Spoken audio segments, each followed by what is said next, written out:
ಈ ನಾಯಕರ ನಡುವೆ ಪ್ರಜಾಕೀಯದವರು ಕಾಣಿಸ್ಲಿಲ್ಲ ಅನ್ಸುತ್ತೆ ಈ ಬಾರಿ ಚುನಾವಣೆ ಇಲ್ಲ ಅಂತ ಜನಕ್ಕೆ ಅನಿಸ್ತಾ ಇದೆ. ಮತ್ತೆ ಬಹಳ ಜನಕ್ಕೂ ಅದೇ ಒಪಿನಿಯನ್ ಇದೆ. ಆದ್ರೆ ಕಾಣಿಸ್ಲೇ ಇಲ್ಲ ಅಂತ ಅನ್ಕೊಂಡಾಗ್ಲೂ ಕೂಡ ವಿ ಸ್ಟುಡ್ ಫೋರ್ತ್.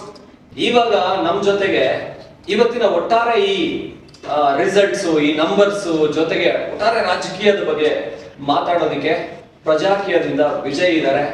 ವಿಜಯ್ ಅವರೇ ನಮಸ್ಕಾರ. ನಮಸ್ಕಾರ. ನಿಮ್ಮ ನಾಯಕರು ಅಂತ ಕರೆಯೋಗಿಲ್ಲ, ಯಾಕೆಂದ್ರೆ ಪ್ರಜಾಕೀಯದ ಯುವ ನಾಯಕರು ಅಂತೆಲ್ಲ ಕರೆಯೋಗಿಲ್ಲ, ಯಾಕಂದ್ರೆ ಪ್ರಜಾಕೀಯದಲ್ಲಿ ನಾಯಕರು ಅನ್ನೋಂತ ಕಾನ್ಸೆಪ್ಟ್ ಇಲ್ಲ. ಸೊ ಹಾಗಾಗಿ ಇಲ್ಲಿ ನಾಯಕರದ್ದೇ ಲೆಕ್ಕಾಚಾರ, ನಾಯಕರದ್ದೇ ಕಂಪ್ಲೀಟ್ ಏನು ಇಡೀ ದೇಶನ ಕೈಯಲ್ಲಿ ಹಿಡ್ಕೊಂಡ್ಬಿಡ್ತಾರೆ. ಸೊ ಏನಿದೆ ಈ ನಾಯಕರ ನಡುವೆ ಪ್ರಜಾಕೀಯದವರು ಕಾಣಿಸ್ಲಿಲ್ಲ ಅನ್ಸುತ್ತೆ ಈ ಬಾರಿ ಚುನಾವಣೆಯಲ್ಲಿ. ಇಷ್ಟು ಲೆಕ್ಕಾಚಾರ ನಡೀತಾ ಇರುವಾಗ ನಿಮ್ದೇ ಲೆಕ್ಕಾಚಾರನ ಇಲ್ವಾ ಅಂತ. ಇದಾರೆ ಅಭ್ಯರ್ಥಿಗಳಿದ್ದಾರೆ, ಬಟ್ ಕಾಣಿಸ್ಲೇ ಇಲ್ವಲ್ಲ ಸರ್. ಕಾಣಿಸ್ಲೇ ಇಲ್ಲ ಅಂತ ಜನಕ್ಕೆ ಅನಿಸ್ತಾ ಇದೆ. ಮತ್ತೆ ಬಹಳ ಜನಕ್ಕೂ ಅದೇ ಒಪಿನಿಯನ್ ಇದೆ. ಆದ್ರೆ ಕಾಣಿಸ್ಲೇ ಇಲ್ಲ ಅಂತ ಅನ್ಕೊಂಡಾಗ್ಲೂ ಕೂಡ ವಿ ಸ್ಟುಡ್ ಫೋರ್ತ್. ಕಳೆದ ವಿಧಾನಸಭಾ ಚುನಾವಣೆಯಲ್ಲಿ 2013ರಲ್ಲಿ, ಮೊನ್ನೆ ಒಂದು ವರ್ಷದ ಕೆಳಗಾಗಿ ಚುನಾವಣೆಯಲ್ಲಿ first Congress, BJP, next JDS ಆದ ನಂತರ ವಿ ಸ್ಟುಡ್ ಫೋರ್ತ್. ಕಾಣಿಸ್ಲೇ ಇಲ್ಲ ಅಂತ ಅನ್ಕೊಂಡಾಗಿ ಕೂಡ ಹಣಕಾಸಿನ ಖರ್ಚು ಆದಷ್ಟು ಕಮ್ಮಿ ಮಾಡಿಕೊಂಡು ಸೋಷಿಯಲ್ ಮೀಡಿಯಾ ಟೆಕ್ನಾಲಜಿಯನ್ನ ಬಳಸಿಕೊಂಡು 1,06,000 ಚಿಲ್ಲರೆ ವೋಟನ್ನ ಗಳಿಸಿ ವಿ ಸ್ಟುಡ್ ಫೋರ್ತ್. ಈ ರೀತಿ ನಾವು ಹೇಗೆ ಅಂತಂದ್ರೆ ಶುದ್ಧ ಪ್ರಜಾಪ್ರಭುತ್ವದಲ್ಲಿ ನಂಬಿಕೆ ಇಟ್ಟಿರುವಂತವ್ರು, ಹಣವನ್ನ ಹೆಚ್ಚು ಖರ್ಚು ಮಾಡದಲೆ ಥ್ರೂ ಆರ್ಗ್ಯಾನಿಕ್ ಆಗಿ ನಮ್ಮ ಇದನ್ನ ಚಾರ್ಮ್ ಅನ್ನ ನಾವು ಡೆವಲಪ್ ಮಾಡಬೇಕು ಅನ್ನೋ ಒಂದು ವಿಚಾರವನ್ನು ಇಟ್ಕೊಂಡು ಕೆಲಸ ಮಾಡ್ತಿರುವಂತ ಒಂದು ಸಿದ್ಧಾಂತವನ್ನು ಉಳ್ಳಂತಹ ಪಕ್ಷ. ಬಟ್ ಈಗ ನೋಡಿ, ಇಲ್ಲ ಇವರು, ಇಲ್ಲ ಅವರು, ಇಲ್ಲ ಕಾಂಗ್ರೆಸ್, ಇಲ್ಲ ಬಿಜೆಪಿ, ಇಲ್ಲ NDA, ಇಲ್ಲ ಇಂಡಿಯಾ ಅಲಯನ್ಸ್, ಈ ತರದ ಒಂದು ರಾಜಕೀಯ ಮೇಲಾಟ. ನಂಬರ್ಸ್ ಅಲ್ಲಿ ಇವ್ರು ಬರ್ತಾರ, ಇವ್ರ ಅಧಿಕಾರ ಇಡ್ತಾರೆ, ಅವ್ರ ನಂಬರ್ಸ್ ಅವ್ರ ಅಧಿಕಾರ ಇಡ್ತಾರೆ. ನಂಬರ್ಸ್ಗಾಗಿ ಏನ್ ಬೇಕಾದ್ರೂ ಮಾಡು ಅನ್ನೋ ಪರಿಸ್ಥಿತಿ ಇದೆ. ಸೊ ಇವತ್ತಿನ ಡೆವಲಪ್ಮೆಂಟ್ಸ್ ಅನ್ನು ನೋಡೋದಾದ್ರೆ ಈ ನಂಬರ್ಸ್ ತಗೊಂಡವ್ರೆ ಏನು ದೇಶನ ಆಳ್ತಾರೆ. ಸೊ ಇವರು ಆಳೋರು, ಈ ನಂಬರ್ಸ್ ಅನ್ನು ತಗೊಂಡವರು ನಿಜವಾಗ್ಲೂ ಸರಿಯಾಗಿ ಆಳ್ವಿಕೆ ಮಾಡ್ತಾರ, ಜನರು ಉದ್ಧಾರ ಮಾಡ್ತಾರ? ನಂಬರ್ಸ್ ತಗೊಳ್ತಾರೆ ಸರಿ, ಅದಕ್ಕೊಂದು ಸಿಂಪಲ್ ಮೆಜಾರಿಟಿ ಒಂದು ನಂಬರ್ ಬರಬೇಕು, ಕರೆಕ್ಟ್. ಬಟ್ ನಮ್ಮ ತೆರಿಗೆ ಹಣಕ್ಕೆ ಸರಿಯಾಗಿ ಟ್ರಾನ್ಸ್ಪರೆಂಟ್ ಆಗಿ ಸರಿಯಾಗಿ ಲೆಕ್ಕ ಕೊಡ್ತಿರುವಂತವ್ರು ಯಾರು? ಇಡೀ ಡೆಮೋಕ್ರಾಟಿಕ್ ಪ್ರಾಸೆಸ್ ಅಲ್ಲಿ ಜನಸಾಮಾನ್ಯ ಎಲ್ಲರನ್ನೂ ತೊಡಗಿಸ್ತಿರುವಂತವ್ರು ಯಾರು? ಅದು ಬಹಳ ಮುಖ್ಯ. ನಮ್ದು ಪ್ರಜಾಪ್ರಭುತ್ವ ದೇಶ ಅಂತ ನಾವು ಕರೆಸ್ಕೊಂಡು ಜನರನ್ನ ನಾವು ಪ್ರಜಾಪ್ರಭುತ್ವದಲ್ಲಿ ತೊಡಗಿಸ್ಕೊಳ್ದಲ್ಲೇ ನಾವು ನಮ್ ಇಷ್ಟ ಬಂದಂಗ ನಾವು ಆಳ್ವಿಕೆ ಮಾಡ್ಕೊಂಡು ನಮ್ ಇಷ್ಟ ಬಂದಂಗ ಕಾನೂನು ಏನ್ ಮಾಡ್ತಿಲ್ಲ. ನಮ್ ಕಾನೂನು ಪ್ರಾಸೆಸ್ ಇದೆ, ಒಂದು ಲೆಜಿಟಿಮೇಟ್ ಪ್ರಾಸೆಸ್ ಅನ್ನ ಬಳಸ್ಕೊಂಡೇ ಮಾಡ್ತಿರೋದು. ಬಟ್ ಪ್ರಜಾಪ್ರಭುತ್ವದ ಅರಿವು ನಮ್ಮ ದೇಶದಲ್ಲಿ ಎಷ್ಟು ಮಟ್ಟಿಗೆ ಇದೆ ಅಂತ ಯೋಚನೆ ಮಾಡ್ತಿದೀವಿ ಅಂತಂದ್ರೆ, ಈಗ ಒಂದು 10 ವರ್ಷದಿಂದ ಅಥವಾ 15 ವರ್ಷದಿಂದ ಸೋಷಿಯಲ್ ಮೀಡಿಯಾ ಬೂಮ್ ಆದ ನಂತರ ಒಂದ್ ಮಟ್ಟಿನ ಅರಿವು ಬರಕ್ ಸಾಧ್ಯ ಆಗಿದೆ. ಬಿಟ್ರೆ ಈಗಲೂ ಕೂಡ ನಾನೊಬ್ಬ ಸಿಟಿಸನ್ ಜರ್ನಲಿಸ್ಟ್ ಆಗ್ಬಹುದು ಅನ್ನೋಂತ ಕಾನ್ಫಿಡೆನ್ಸ್ ಕೊಡ್ಬೇಕಿತ್ತು ಪ್ರಜಾಪ್ರಭುತ್ವ. ಆ ಕಾನ್ಫಿಡೆನ್ಸ್ ಕೊಡ್ತಿರೋದು ಯಾವ್ದಪ್ಪ ಅಂತಂದ್ರೆ ಪ್ರಜಾಕೀಯದಂತ ಪಕ್ಷ ಅಥವಾ KRS ಅಂತ ಪಕ್ಷ. ನಮ್ಮ ಮೊಬೈಲ್ ಕೈಯಲ್ಲಿದೆ, ನಾನು ಇವತ್ತು ಫೇಸ್ಬುಕ್ ಅಕೌಂಟ್ ಓಪನ್ ಮಾಡಿದ್ದೀನಿ ಅಂತಂದ್ರೆ I can immediately become A journalist and I can immediately involve my self in democratic process. ನೋಡಿ, ನೀವು ನಿಮ್ಮ ಪಕ್ಷದ ಜೊತೆ ಇನ್ನೊಂದು ಪಕ್ಷನೂ ಹೇಳ್ತೀರಾ ಅಂತ ಹೇಳಿದ್ರೆ ಅದು ನಿಜವಾಗ್ಲೂ ಪ್ರಜಾಕೀಯದ ಬಗ್ಗೆ ಮೆಚ್ಚಬಹುದಾಗಿದೆ. ಯಾಕೆಂದ್ರೆ ಬೇರೆ ಯಾವ ಪಕ್ಷಗಳು ಕೂಡ ಮತ್ತೊಂದು ಪಕ್ಷದ ಹೆಸರನ್ನೇ ಹೇಳಕ್ ಇಷ್ಟಪಡಲ್ಲ. ಈ ಒಂದು ಪರಿಸ್ಥಿತಿಯಲ್ಲಿ ರಿಸಲ್ಟ್ಸ್ ಒಂದೊಂದಾಗಿ ಬರ್ತಾ ಇದೆ. ಲೆಕ್ಕಾಚಾರ ಒಂದ್ ಸ್ವಲ್ಪ ನೋಡೋಣ. ಯಾಕಂದ್ರೆ ಬಿಜೆಪಿ ಏನ್ ಅಂದ್ಕೊಂಡಿತ್ತು ಅದು ಆಗ್ತಾ ಇಲ್ಲ ಅಂತ ಹೇಳಿ, ಬಿಜೆಪಿ ಏನು 370ಕ್ಕೆ ಹೋಗ್ಬಿಡ್ತೀನಿ ಅಂತಿದ್ರು, 255, 260, 270 ಬರೋದಕ್ಕೆ ಕಷ್ಟ ಪಡ್ತಾ ಇದಾರೆ. ಇನ್ನೊಂದ್ ಕಡೆ ಕಾಂಗ್ರೆಸ್ 40-50 ದಾಟೋದಿಲ್ಲ, ಅವ್ರಿಗೆ ಕಾನ್ಫಿಡೆನ್ಸ್ ಇರ್ಲಿಲ್ಲ, ಆದ್ರೆ ಅವರು 90-100 ಹತ್ರ ಹೋಗ್ತಾ ಇದ್ದಾರೆ. ಇದು ದೇಶದಲ್ಲಿ ಈ ಒಂದು ಈಗ ನೋಡಿ ನಂಬರ್ಸ್ ಅನ್ಕೊಂಡಿದ್ದಷ್ಟು ಬಿಜೆಪಿಗೆ ಬರ್ತಾ ಇಲ್ಲ. ಸಿಂಪಲ್ ಮೆಜಾರಿಟಿ ಬರ್ಬೋದು. ಸಿಂಪಲ್ ಮೆಜಾರಿಟಿ ಬಂದಿದ್ದೇ ಆದ್ರೆ ಬಿಜೆಪಿ ಏನ್ ಮಾಡ್ತಾರೆ ಅಂದ್ರೆ ಈಗಿರುವಂತಹ ರಾಜಕಾರಣನೇ ಮುಂದುವರಿಸ್ತಾರೋ, ಇವ್ರು ಹೇಳ್ತಾರೆ ನಾವು ಕಲ್ಚರಲ್ ರಿನೈಸೆನ್ಸ್ ಮಾಡ್ತೀವಿ, ನಾವು ದೇಶನ ಮತ್ತೆ ಸಂಸ್ಕೃತಿಯ ಆಧಾರದ ಮೇಲೆ ಕಟ್ತಾ ಇದೀವಿ, ದೇಶಕ್ಕೆ ಏನ್ ಬೇಕೋ ಅದನ್ನ ಮಾಡ್ತಾ ಇದೀವಿ ಅಂತ ಹೇಳ್ತಾರೆ. ಬಟ್ ಇನ್ನೊಂದ್ ಕಡೆ ಕೇಳ್ತಾರೆ, ನೋಡಪ್ಪ ನಿನ್ ಸಂಸ್ಕೃತಿ ಆಗಲಿ ಒಂದು ಊಟ ಸಿಗ್ತಾ ಇದೆಯಾ ನಮ್ಗೆ, ನಮ್ ಬದುಕೋದಿಕ್ಕೆ ಏನ್ ಮಾಡಿದೀರಾ ಅಂತ ಕೇಳ್ತಾ ಇದಾರೆ. ಈ ಕಡೆ ನೋಡಿದ್ರೆ ಬದುಕೋದಿಕ್ ನಾವೆಲ್ಲ ಮಾಡ್ತೀವಿ, ನಿಮ್ಗೆ ಎಲ್ಲ ಫ್ರೀ ಕೊಡ್ತಾ ಇದೀವಿ ಅಂತ ಇವ್ರು ಅಂತಾರೆ. ಈ ತರದಲ್ಲಿ ಹೋಗ್ತಾ ಇರುವಾಗ ಈ ಬಾರಿ ಬದಲಾವಣೆ ಆಗುತ್ತಾ? ಈ 300 ನಂಬರ್ 250ಕ್ಕೆ ಬಂದಿದ್ರೆ, 400 ಅಂದ್ಕೊಂಡಿದ್ದು 260, 270 ಸಿಂಪಲ್ ಮೆಜಾರಿಟಿ ಬಂದ್ರೆ ಬಿಜೆಪಿ ತಮ್ಮ ಆಡಳಿತದ ಸ್ಟ್ರಾಟಜಿನ ಬದಲಾಯಿಸ್ಕೋಬಹುದು ಅನ್ಸುತ್ತೆ.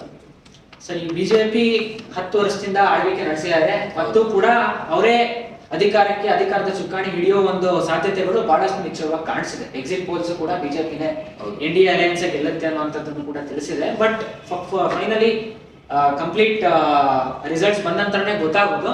ಬಟ್ ಬಿಜೆಪಿ ಇವತ್ತಿನವರೆಗೂ ಹೇಳಿರೋ ಮ್ಯಾನಿಫೆಸ್ಟೋ ಏನೆಲ್ಲ ಹೇಳಿದಾರೆ ಅದನ್ನೆಲ್ಲ ಮಾಡ್ತಾ ಬಂದಿದ್ದಾರೆ. ನಾವು ಪ್ರಜಾಕೀಯದಿರ್ಬೋದು, ನಮಗೆ ರಾಜಕೀಯದ ಜೊತೆ ವ್ಯತ್ಯಾಸಗಳಿರ್ಬೋದು, but BJP as a party as a whole ಅಂತ ನೋಡ್ತು ಅಂತಂದ್ರೆ it is a party of activist ಏನಂತ ನೀವು ಹೇಳಿ ತಳಮಟ್ಟದ ಕಾರ್ಯಕರ್ತರನ್ನ ಇಟ್ಕೊಂಡು ಪಕ್ಷವನ್ನ ಬೆಳೆಸ್ತಾ ಬಂದಿರುವಂತ ಪಕ್ಷ. ನೀವು ಆರ್ಟಿಕಲ್ 370 ಅಬ್ರಗೇಷನ್ ಆಫ್ ಆರ್ಟಿಕಲ್ 370 ಮಾಡ್ತೀವಿ ಅಂತ ಮಾಡಿದ್ರು. ರಾಮ ಮಂದಿರ ಕಟ್ತೀವಿ ಅಂತ ಹೇಳಿದ್ರು, ಕಟ್ಟಿದ್ದಾರೆ. ಮತ್ತೆ ಹೀಗೆ ಅವರು ತಮ್ಮ ಮ್ಯಾನಿಫೆಸ್ಟೋ ಏನೆಲ್ಲ ವಿಚಾರಗಳನ್ನ ಮಂಡಿಸಿದ್ರು, ಪ್ರಸ್ತಾಪ ಮಾಡಿದ್ರು, ಅದನ್ನ ಬಿಟ್ಟು ಒಂದಷ್ಟು ಮಾಡಕ್ ಆಗ್ಲಿಲ್ಲ. ಕೆಲವೊಂದೀಗ ಬ್ಲಾಕ್ ಮನಿ ವಾಪಸ್ ತಗೊಂಡ್ಬರ್ತೀವಿ ಅಂದ್ರು, 2 ಕೋಟಿ ಉದ್ಯೋಗ ಕೊಡ್ತೀವಿ ಅಂದ್ರು, ಅದನ್ನ ಯಾರು ತೋರ್ಸಕ್ ಆಗಲ್ಲ. ನೋಡಿ 40 ಲಕ್ಷ ಮುದ್ರಾ ಲೋನ್ಸ್ ಕೊಟ್ಟಿದೀವಿ, ಅದ್ರಲ್ಲೆಷ್ಟು ಉದ್ಯೋಗ ಜನರೇಟ್ ಆಗಿದೆ? 25 ಕೋಟಿ ಜನರನ್ನ ಬಡತನದಿಂದ ಹೊರಗೆ ತಂದೀವಿ, ಅದನ್ನ ವಿಶ್ವಸಂಸ್ಥೆನೆ ಹೇಳ್ತಾ ಇದೆ. ಸೊ 30 ಕೋಟಿ ಜನರಿಗೆ ನಲ್ ಸೆ ಜಲ್ ಮನೆಗೆ ನೀರು ಕೊಡ್ತಾ ಇದೀವಿ, 30 ಕೋಟಿ ಜನರಿಗೆ ಶೌಚಾಲಯ ಕೊಟ್ಟಿದೀವಿ. ನೋಡಿ ಕೆಲಸಗಳು ಕಾಣಿಸ್ತಾ ಇದೆ, ಅದಕ್ಕೆ ನಂಬರ್ಸ್ ಕೂಡ ಕಾಣಿಸ್ತಾ ಇದೆ ಅನ್ಸುತ್ತೆ. ಈ ನಂಬರ್ಸ್ ನಾವು ಇವಾಗ ನೋಡೋದಾದ್ರೆ ನೋಡಿ, ಚಿಕ್ಕಬಳ್ಳಾಪುರದಲ್ಲಿ ಸುಧಾಕರ್ 35,000 ಮತಗಳ ಮುನ್ನಡೆ ಅಂತ ಕೊಡ್ತಾ ಇದ್ದಾರೆ. ಒಂದಷ್ಟು ತಗೊಳ್ಳೋಣ ಈ ಅಪ್ಡೇಟ್ಸ್ ಅನ್ನ, ಯಾಕಂದ್ರೆ ಜನ ನೋಡ್ತಾ ಇರ್ತಾರೆ. ಚಿಕ್ಕಬಳ್ಳಾಪುರದಲ್ಲಿ ಹೇಗೆ ಒಕ್ಕಲಿಗ ಮತಗಳಿತ್ತು, ಇಲ್ಲಿ 2 ಬಾರಿ ಮಾತ್ರ ಒಕ್ಕಲಿಗ ಸಂಸದರು ಗೆದ್ದಿರುವಂತದ್ದು. ಯಾಕಂದ್ರೆ ಇದು ಒಕ್ಕಲಿಗರು ಪ್ರಾಬಲ್ಯ ಇದ್ರೂ ಕೂಡ ಇಲ್ಲಿ ಒಕ್ಕಲಿಗರನ್ನ ಗೆಲ್ಸಿಲ್ಲ. ಬಲಜಿಗರು ಕೂಡ ಬಹಳಷ್ಟು ಇದ್ದಾರೆ. ರಕ್ಷಾರಾಮಯ್ಯ ನಿಂತ್ಕೊಂಡಿದ್ರು. ಈ ಬಾರಿ ಪ್ರದೀಪ್ ಈಶ್ವರ್ ಸವಾಲ್ ಹಾಕಿದ್ರು, ಚಿಕ್ಕಬಳ್ಳಾಪುರ ವಿಧಾನಸಭಾ ಕ್ಷೇತ್ರದಲ್ಲಿ 1 ಮತ ಕಡಿಮೆ ಬಂದ್ರು ಕೂಡ ರಕ್ಷಾರಾಮಯ್ಯಗೆ ಸುಧಾಕರ್ಗಿಂತ ನಾನು ರಾಜೀನಾಮೆ ಕೊಡ್ತೀನಿ ನಾವು ಮೊದಲು ಹೇಳಿದ್ವಿ. ನೋಡೋಣ, ಇಂಥ ಸವಾಲುಗಳು ಬಹಳ ಆಗಿದಾವೆ. ಹಿಂದೆ ಪ್ರೀತಮ್ ಗೌಡ ಸವಾಲ್ ಹಾಕಿದ್ರು, ಟಿವಿ ಸ್ಕ್ರೀನ್ ಒಂದ್ ಸೈಡ್ ಅಲ್ಲಿ ಇಟ್ಕೊಳ್ಳಿ, ನಾನು ಮಾತಾಡಿದೀನಿ, ಇನ್ನೊಂದ್ ಸೈಡ್ ಅಲ್ಲಿ ರಿಸಲ್ಟ್ ಇಟ್ಕೊಳ್ಳಿ, ನೋಡೋಣ 50,000ಕ್ಕಿಂತ ಕಡಿಮೆ ಬಂದ್ರೆ ರಿಸೈನ್ ಮಾಡ್ಬಿಡ್ತೀನಿ ಅಂತ ಡಿಸೈನ್ ಮಾಡಿ ಸೋತೆ ಹೋಗ್ಬಿಟ್ರು. ಆದ್ರೆ ಸೋಲುಗಳು ಈ ಬಾರಿ ಬಿಜೆಪಿಗೆ ಬಹಳಷ್ಟು ಹೊಸ ರೀತಿಯ ಪಾಠಗಳನ್ನ ಕಲಿಸ್ತಾ ಇದ್ದಾರೆ ಅಂತ ಹೇಳ್ಬೋದು. ಯಾಕಂದ್ರೆ ನೋಡಿ, ಈ ಭಾಗದಲ್ಲಿ ಗ್ಯಾರಂಟಿಗಳು ಎಷ್ಟು ಪ್ರಮುಖ ಅನ್ನೋದಕ್ಕೆ ವಿಜಯ್, ಈ ಬಡವರನ್ನ ಮೇಲೆತ್ತೋ ವಿಚಾರದಲ್ಲಿ ದುಡ್ಡನ್ನು ಕೊಡೋದು ಅದು ಲಾಂಗ್ ಟರ್ಮ್ ಅಲ್ಲಿ ಸಸ್ಟೈನ್ ಆಗೋ ಪ್ರೊಸೆಸ್ ಅಲ್ಲ. ಆದ್ರೆ ಈಗ ಕೊಡೋದ್ರಿಂದ ಜನ ಏನ್ ಅವಲಂಬಿಸಿದ್ದಾರೆ ಅಂತ ನೋಡಿದ್ರೆ, ನೋಡಿ ಒಂದಷ್ಟು ಜನ ಸಿದ್ಧಾಂತದ ಮೇಲೆ ಓಟ್ ಹಾಕ್ಬೋದು. ನೀವು ಪ್ರಜಾಕೀಯ ಹೇಳ್ತೀರಾ, ನಾವು ಟೋಟಲ್ ಸಸ್ಟೈನಬಲ್ ಡೆವಲಪ್ಮೆಂಟ್ ಅಪ್ಪ, ನಮ್ಮ ದೇಶ ಹೆಂಗ್ ಬೆಳೀತೋ ಪ್ರತಿಯೊಬ್ಬರು ಕೂಡ ಅಭಿವೃದ್ಧಿ ಆಗ್ಬೇಕು ಅಂತ. ಬಟ್ ಇದಂಗಲ್ಲ, ಕಾಂಗ್ರೆಸ್ ಅವರು ಹೇಳ್ತಾರೆ ನಾವು 2,000 ಕೊಡ್ತೀವಿ, ನಮ್ಗೆ ಓಟ್ ಹಾಕಿ ಅಂತಾರೆ. ಈ ಕಡೆ ನೋಡಿ, ಬೀದರ್, ಕಲಬುರ್ಗಿ, ರಾಯಚೂರು, ಕೊಪ್ಪಳ, ಬಳ್ಳಾರಿ, ಈ 5 ಲೋಕಸಭಾ ಕ್ಷೇತ್ರಗಳು ಇದು ಕಲ್ಯಾಣ ಕರ್ನಾಟಕ ಅತ್ಯಂತ ಅಭಿವೃದ್ಧಿಯಲ್ಲಿ ಹಿಂದುಳಿದಿರೋದು. ಇವರು ಅಷ್ಟೂ ಜನ ಈ ಕಡೆ ಕಾಂಗ್ರೆಸ್ ಮುನ್ನಡೆ ಇದೆ. ಅಂದ್ರೆ ಇದು 2,000ಕ್ಕೆ ಜನ ಮತ ಹಾಕ್ತಾರ, ಅವ್ರು ಕಷ್ಟ ಇಲ್ಲಿ ದುಡ್ಡು ಕೊಟ್ಟಿದ್ದಾರೆ, ನಾವು ಅದಕ್ಕೆ ಋಣ ತೀರಿಸ್ತಾ ಇದೀವಪ್ಪ ಅನ್ನೋ ಅನ್ಸುತ್ತ ಅಂತ. ಸರ್ ಖಂಡಿತ ಫ್ಯಾಕ್ಟರ್ ವರ್ಕ್ ಆಗುತ್ತೆ.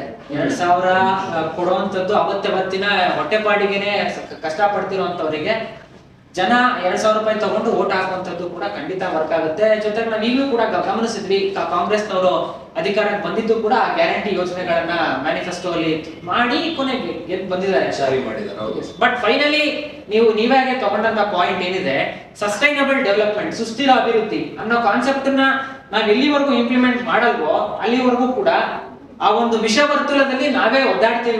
ಬಿಟ್ರೆ ನಾವು ಒದ್ದಾಡ್ತಿರ್ತೀವಿ, ನಮ್ಮ ಮುಂದಿನ ಪೀಳಿಗೆನೂ ಒದ್ದಾಡುತ್ತೆ, ಬರೋ ಪೀಳಿಗೆಗಳು ಎಲ್ಲವೂ ಕೂಡ ಒದ್ದಾಡುತ್ತೆ. ರಾಜಕೀಯಕ್ಕೂ ಪ್ರಜಾಕೀಯಕ್ಕೂ ಇರೋ ವ್ಯತ್ಯಾಸ ಏನಪ್ಪಾ ಅಂತಂದ್ರೆ, ನಾವೆಲ್ಲರನ್ನು ಎಲ್ಲ ಪೀಳಿಗೆಯನ್ನು ದೃಷ್ಟಿಯಲ್ಲಿ ಇಟ್ಕೊಂಡು ನಾವೊಂದು ಯೋಜನೆಯನ್ನ ಅಭಿವೃದ್ಧಿ ಪಡಿಸ್ಬೇಕು ಅನ್ನೋ ಯೋಜನೆ ನಮ್ದು. ರಾಜಕೀಯದಲ್ಲಿ ಹೇಗೆ ಅಂತಂದ್ರೆ, ನಾನು ಹೆಂಗಾದ್ರೂ ಗೆದ್ರು ಆಯ್ತಪ್ಪ, ಜಾತಿ ಹೆಸರನ್ನ ಜನ ನೋಡಿತೀನ ಗೊತ್ತಿಲ್ಲ, ಧರ್ಮದ ಹೆಸರನ್ನ ಜನ ನೋಡಿತೀನ ಗೊತ್ತಿಲ್ಲ, ನನ್ನ ತೆರಿಗೆ ಹಣ ನಾನು ಸರಿಯಾಗಿ ಲೆಕ್ಕ ಕೊಡ್ತೀನ ಬೇಡ, ಒಟ್ನಲ್ಲಿ ಏನಾಯ್ತು, ಹಣ, ಹೆಂಡ, ಸಾರಾಯಿ, ನಿಕ್ಕರು, ಕುಕ್ಕರು ಏನಾದ್ರೂ ಕೊಟ್ಟಾದ್ರೂ ಸರಿ, ಜನರ ಒಂದು ನೈತಿಕತೆಯನ್ನ ಕೆಳಗೆ ಇಳಿಸಾದ್ರೂ ಸರಿ, ನಾನು ಅಧಿಕಾರದ ಚುಕ್ಕಾಡಿ ಹಿಡಿತೀನಿ ಅನ್ನೋದು ರಾಜಕೀಯ.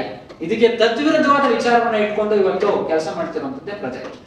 ನಿಜ, ಪ್ರಜಾಕೀಯ ಬಹಳ ಪ್ರಮುಖವಾಗಿ ಈ ಬಾರಿ ಅಭ್ಯರ್ಥಿಗಳು ಕಣಕ್ಕಿಳಿದಿದ್ರು.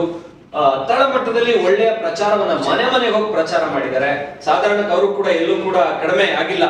ಆದ್ರೆ ಏನಂದ್ರೆ, ಈ ಮಾಧ್ಯಮಗಳಲ್ಲಿ ದೊಡ್ಡ ಮಟ್ಟಿಗೆ ಅಬ್ಬರ ಇಲ್ಲ. ಉಪೇಂದ್ರ ಅವರು ಸಹಜವಾಗಿ ಅದನ್ನೇ ಹೇಳ್ತಾರೆ, ನಮ್ಗೆ ಅಬ್ಬರ ಬೇಕಾಗಿಲ್ಲ, ನಾವೇನಿದ್ರು ಜನರಿಗೆ ಹತ್ರ ಆಗೋದೇ ಮುಖ್ಯ, ಆ ಮೂಲಕ ನಾವು ಹೋಗ್ತೀವಿ. ಈ ವರ್ಷ ಗೆಲ್ದಿದ್ರು ಪರವಾಗಿಲ್ಲ ಬಿಡಿ, ಮುಂದಿನ ವರ್ಷ ಮುಂದಿನ ಚುನಾವಣೆಯಲ್ಲಿ ಗೆಲ್ತೀವಿ ಅಂತಾರೆ. ಸೊ ಈ ಬಾರಿ ಎಷ್ಟು ಸ್ಪರ್ಧಿಗಳಿದ್ರು, ನಿಮಗೆ ಎಲ್ಲೆಲ್ಲೆಲ್ಲ ಕಾನ್ಫಿಡೆನ್ಸ್ ಇದೆ, ಕರ್ನಾಟಕದಲ್ಲಿ ಎಲ್ಲಿ ಸ್ವಲ್ಪ ನಾವು ಸ್ಟ್ರಾಂಗ್ ಆಗ್ತಿದೀವಿ, ಎಲ್ಲಿ ನಮ್ಮ ಪರವಾಗಿ ಜನರ ಒಲವು ಹೆಚ್ಚಾಗಿದೆ ಅಂತ ಯಾವ ಕ್ಷೇತ್ರದಲ್ಲಿ ನಿಮಗೊಂದು ನಂಬಿಕೆ, ಹೆಚ್ಚಿನ ಮತಗಳು ಬರ್ಬೋದು? ಸರ್ ನಮಗೆ ಅನಿಸೋದು ಶಿವಮೊಗ್ಗ ಭಾಗದಲ್ಲಿ ಹೆಚ್ಚಿನ ಮತಗಳು ಬರ್ಬೋದು, ದಾವಣಗೆರೆ ಜೊತೆಗೆ ಬೆಂಗಳೂರು ಉತ್ತರ 3 ಕ್ಷೇತ್ರ. ಯಾಕೆಂತಂದ್ರೆ ಶಿವಮೊಗ್ಗದಲ್ಲಿ ಬೆಂಗಳೂರು ಉತ್ತರ ನಿಮ್ ಕ್ಷೇತ್ರ ಅಂತ, ಬೆಂಗಳೂರು ಉತ್ತರ ನಮ್ಮ ಕ್ಷೇತ್ರ, ನಾನು ಕೂಡ ತಳಮಟ್ಟದಲ್ಲಿ ಕೆಲಸ ಮಾಡಿರೋದು ಅದೊಂದು. ಕಳೆದ ಬಾರಿ ವೆಂಕಟೇಶ್ ಪ್ರಜಾಕೀಯ ಅಂತ ಹೇಳಿ ಶಿವಮೊಗ್ಗ ಭಾಗದಲ್ಲಿ ತುಂಬಾ ಹೆಚ್ಚಾಗಿ ಕೆಲಸ ಮಾಡಿದ್ರು, ಬಹಳಷ್ಟು ಓಡಾಡಿದ್ರು. ಸೊ ಆ ಕಾರಣ ಕೂಡ ಅಲ್ಲಿ ಪ್ರಜಾಕೀಯ ವಿಚಾರ ಜನಕ್ಕೆ ಹೆಚ್ಚಾಗಿ ತಲುಪಿದೆ. ಆ ದೃಷ್ಟಿಯಿಂದ ಶಿವಮೊಗ್ಗ ಜೊತೆಗೆ ದಾವಣಗೆರೆ ಜೊತೆಗೆ ನಮ್ಮ ಬೆಂಗಳೂರು ಉತ್ತರದಲ್ಲಿ ಸಂತೋಷ್ ಪ್ರಜಾಕೀಯ ಅಂತ ಹೇಳಿ ಈ ಬಾರಿ ಅವರು ಕಂಟೆಸ್ಟ್ ಮಾಡಿದ್ದಾರೆ. ಸೊ ನಮಗೆ ಈ ಒಂದು 3 ಕ್ಷೇತ್ರದಲ್ಲಿ ನಮ್ಗೆ ಹೆಚ್ಚಾಗಿ ಮತಗಳು ಬರುತ್ತೆ. ಕಳೆದ ಬಾರಿ ನಮ್ಮ ಬೆಂಗಳೂರು ಉತ್ತರದಲ್ಲಿ ಬರೋ ದಾಸರಳ್ಳಿ ವಿಧಾನಸಭಾ ಕ್ಷೇತ್ರ, ದಾಸರಳ್ಳಿ ವಿಧಾನಸಭಾ ಕ್ಷೇತ್ರದಲ್ಲಿ ಸುಮಾರು 4 ಚಿಲ್ಲರೆ ಸಾವಿರ ಮತವನ್ನ ಪಡೆದುಕೊಂಡಿದ್ದು ಪ್ರಜಾಕೀಯದವರು. So that is a very considerable number. ಹೌದು, ನಿಜವಾಗ್ಲೂ ಒಳ್ಳೆ ನಂಬರ್ಸ್ ಅನ್ಬೋದು. ಸೊ ಇದು ನಿಮ್ಮ ಪ್ರಜಾಕೀಯ ನಿಧಾನಕ್ಕೆ ನಾವು ಆಮೇಲೆ ಅಡಿಗೆಲ್ಲ ಹೋಗ್ತೀವಪ್ಪ, ನಮ್ ತರ ಹೋಗಿ ಅಲ್ಲೆಲ್ಲ ಮತ್ತೆ ಬಿದೋಗಕ್ ಬೇಕಿಲ್ಲ ಅನ್ನೋ ತರ ಇದೆ. ರಾಷ್ಟ್ರ ರಾಜಕೀಯ, ರಾಜ್ಯ ರಾಜಕೀಯ ಅಂತ ನೋಡಿದಾಗ 300 ಏನು ಆ ಲೀಡ್ ಅಲ್ಲಿ ಬಿಜೆಪಿ ಬರ್ತಾ ಇದೆ, 300 ಲೀಡ್ ಹೋಗ್ತಾ ಇದೆ. ಇನ್ನೊಂದ್ ಕಡೆ ಈ ಕಡೆ ಈಗಿರುವಂತ ಪರಿಸ್ಥಿತಿಯಲ್ಲಿ NDA ಗಿಂತ ಇಂಡಿಯಾ ತುಂಬಾ ಲೀಡ್ ತಗೋತಾ ಇದೆ. ನಿಮ್ಗೆ ಏನ್ ಅನ್ಸುತ್ತೆ ಅಂದ್ರೆ ಈ ಬಾರಿ ಈ ಕಾಂಗ್ರೆಸ್ ರಾಹುಲ್ ಗಾಂಧಿ ಅವರ ಭಾರತ್ ಜೋಡೋ ಯಾತ್ರೆ ಆಗ್ಬೋದು, ಇಲ್ಲ ಅಂತ ಹೇಳಿದ್ರೆ ದೇಶಾದ್ಯಂತ ಅದಕ್ಕೆ ಮಿತ್ರ ಪಕ್ಷಗಳು ಒಗ್ಗೂಡಿದ್ದು, SP ಉತ್ತರ ಪ್ರದೇಶದಲ್ಲಿ, ಹಾಗೆ TMC ಬಾಹ್ಯ ಬೆಂಬಲ ಕೊಟ್ಟಿದ್ದು, ಎಸ್ಪೆಷಲಿ ಆಮ್ ಆದ್ಮಿ ಜೊತೆ ಸೇರಿದ್ದು. ಆಮ್ ಆದ್ಮಿ ಯಾಕೆ ನಿಮ್ಮನ್ನ ಒಂದೇ ತರ ನೋಡ್ತೀವಿ, ಯಾಕಂದ್ರೆ ನೀವೆಲ್ಲ ಪ್ಯಾರಲಲ್ ಪೊಲಿಟಿಕ್ಸ್ ಇಂದ ಬರ್ತಾ ಇರೋರು. ಒಂದು ಈ JCB ಪಕ್ಷಗಳಿಗೆ ಅಥವಾ ಏನು ಈ ರಾಷ್ಟ್ರೀಯ ಪಕ್ಷಗಳಿಗೆ, ಅದ್ನ ರಾಷ್ಟ್ರೀಯ ಅಂತ ಆದ್ರೂ ಕೂಡ ಇವರ ಲೆಕ್ಕಾಚಾರನೇ ಬೇರೆ, ಇವರ ಸಿದ್ಧಾಂತಗಳು ಬೇರೆ. ಪ್ರಜಾಕೀಯ ಸಿದ್ಧಾಂತಗಳು ಹಾಗೆ, ಭ್ರಷ್ಟಾಚಾರ ಇರಬಾರ್ದು, ಸಸ್ಟೈನಬಲ್ ಒಂದು ಗ್ರೋತ್ ಇರಬೇಕು. ಇದೆಲ್ಲವನ್ನು ನೋಡಿದಾಗ ನೀವು ಹೇಗ್ ನೋಡ್ತೀರಾ ಈ ಬಾರಿ NDA ಹೊರತಾಗಿ ಇಂಡಿಯಾ ಅಲಯನ್ಸ್ ಕಾಂಗ್ರೆಸ್ ಹೆಚ್ಚಿನ ಸ್ಥಾನಗಳನ್ನ ಗೆದ್ಕೋತಾ ಇರೋದು? ಯಾರ್ ಗೆದ್ರು ಖುಷಿನೇ ಸರ್ ನಮ್ಗೆ. ಯಾರ್ ಗೆದ್ರು ಖುಷಿ. NDA ನಾದ್ರೂ ಬರ್ಲಿ, UPA ಅಥವಾ ಇಂಡಿಯಾ ಅಲಯನ್ಸ್ ಆದ್ರೂ ಬರ್ಲಿ, ಯಾರ ನಾಯಕತ್ವ, ನಾವು ಫಸ್ಟ್ ಆಫ್ ಆಲ್ ನಾಯಕತ್ವ ಅನ್ನೋ ಕಾನ್ಸೆಪ್ಟ್ ಅನ್ನ ಪ್ರಜಾಕೀಯ ನಾವು ಒಪ್ಪಲ್ಲ. ಪ್ರಜೆಗಳೇ ಪ್ರಭುಗಳಾಗ್ಬೇಕು ಅನ್ನೋ ಕಾನ್ಸೆಪ್ಟ್ ನಮ್ದು. ನಮಗೇನಪ್ಪಾ ಅಂತಂದ್ರೆ ಯಾರ ಅಧಿಕಾರಕ್ಕೆ ಬಂದ್ರೂ ಕೂಡ ಪ್ರಜಾಪ್ರಭುತ್ವದ ಎಲ್ಲಾ ಹಂತಗಳಲ್ಲೂ ಕೂಡ ಜನಸಾಮಾನ್ಯರನ್ನ ತೊಡಗಿಸ್ಬೇಕು. ನೀವು ನಮ್ಮೆಲ್ಲ ಪ್ರಜಾಕೀಯ ಕಾನ್ಸೆಪ್ಟ್ ನೋಡಿರ್ಬೋದು, nomination, election, selection, rejection, promotion. ಒಂದು ಡೆಮೋಕ್ರೆಟಿಕ್ ಸೆಟಪ್ ಅಲ್ಲಿ 5 ವಿವಿಧ ಸ್ತರಗಳಿದೆ. ಜನ ಎಲೆಕ್ಷನ್ ನಿಂತ್ಕೊಳ್ಳೋ ನೀವು ಹೋಗಿ ಜನನ ಮಾತಾಡ್ಸಿದ್ರೆ ನಮ್ ಕೈ ಎಲೆಕ್ಷನ್ ನಿಂತ್ಕೊಳಕ್ ಆಗಲ್ಲಪ್ಪ, ದುಡ್ಡಿರೋನಿಗೆ ಮಾತ್ರ ಎಲೆಕ್ಷನ್ ನಿಂತ್ಕೊಳಕ್ ಸಾಧ್ಯ ಅನ್ನೋ ಪರಿಸ್ಥಿತಿ ಇರೋ ಸಮಯದಲ್ಲಿ ಪ್ರಜಾಕೀಯದಲ್ಲಿ ಒಂದು ಆಟೋ ಡ್ರೈವರ್ ನಿಂತ್ಕೊಳಕ್ ಸಾಧ್ಯ ಇಲ್ಲ. ಹೆಚ್ಚಾಗಿ ಪ್ರಜಾಕೀಯನ ಮಾತಾಡಕ್ ಹೋಗಲ್ಲ ನಾನು. ಬಟ್ ಏನು ಸ್ಪೆಸಿಫಿಕ್ ಆಗಿ ಹೇಳ್ಬೇಕು ಅಂತ ಅನ್ಕೊಳ್ತಾ ಇದ್ದೆ ಅಂತಂದ್ರೆ, nomination, election, selection, rejection, promotion, ಈ ಎಲ್ಲ ವಿವಿಧ ಸ್ತರಗಳಲ್ಲಿ ಡೆಮೋಕ್ರೆಟಿಕ್ ಸೆಟಪ್ ನಲ್ಲಿ ಅದು NDA ಮೈತ್ರಿಕೂಟ ಅಧಿಕಾರಕ್ಕೆ ಬರ್ಬೋದು ಅಥವಾ ಇಂಡಿಯಾ ಮೈತ್ರಿಕೂಟ ಅಧಿಕಾರಕ್ಕೆ ಬರ್ಬೋದು.